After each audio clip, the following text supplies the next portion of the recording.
بسم اللہ الرحمن الرحیم۔ السلام علیکم عزیز طلباء، امید کرتی ہوں آپ سب خیریت سے ہوں گے۔ پیارے بچوں، آج ہم سرگرمی نمبر 2 کر رہے ہیں۔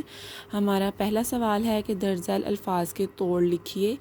ہمارا لفظ ہے صحت، سواد ہے تے صحت، تو اس کے توڑ ہم کیسے لکھیں گے؟ سواد ہے تے صحت۔ تو آپ دیکھ سکتے ہیں یہاں کچھ بچے کھیل رہے ہیں، تو بیٹا صحت کیسے بنتی ہے؟ صحت کھیلنے سے بنتی ہے۔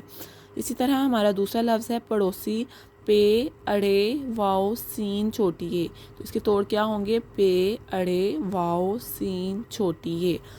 اس طرح تیسرا لفظ ہے عادت، عین الف دال تے، عادت، تو اس کے حروف کیا ہیں؟ عین الف دال تے۔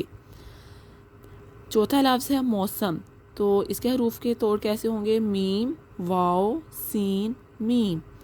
آخری ہمارا لفظ ہے پانی، پے الف نون چھوٹی اے نی، تو بیٹا یہ ہمارے یعنی ان الفاظ کے حروف ہیں۔ تو ہماری مشق کیا تھی کہ الفاظ کے توڑ لکھیے، ہم نے ان الفاظ کے توڑ لکھنے تھے۔ اسی طرح ہماری دوسری سرگرمی ہے کہ دیے گئے لفظ کے آخری حرف سے 2 نئے الفاظ بنائیے۔ یعنی جو ہمارا لفظ ہے وہ سورج ہے، سینوا سورج، جمرا سورج، انہوں نے ہمیں لفظ دیا ہے سورج، تو اس کا آخری جو حرف ہے وہ کون سا ہے؟ جیم، تو ہم نے جیم سے 2 نئے الفاظ بنانے ہیں، جیسے جیم سے جگ، جیم سے جال۔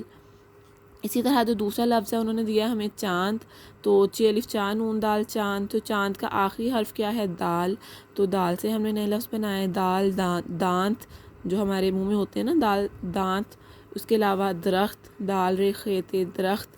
تو پیارے بچوں، ہماری اگلی سرگرمی ہے کہ کوئی سے 2 الفاظ کو جملوں میں استعمال کیجیے۔ تو ایسے تمام الفاظ، یعنی یہ ہمارے پاس 6 الفاظ ہو گئے اور 5 یہ والے ہیں، ہم نے ان تمام الفاظ میں سے اپنے پسندیدہ کوئی سے 2 الفاظ کو جملوں میں استعمال کرنا ہے۔ جیسے میں نے آپ کے سامنے جگ کو جملے میں استعمال کیا ہے کہ جگ میں پانی کم ہے، یا جگ میں پانی تھوڑا ہے، آپ کچھ بھی لکھ سکتے ہیں۔ آپ یہ بھی لکھ سکتے ہیں جگ میز پر پڑا ہے، ٹھیک ہے۔ پھر یہ جگ شیشے کا ہے۔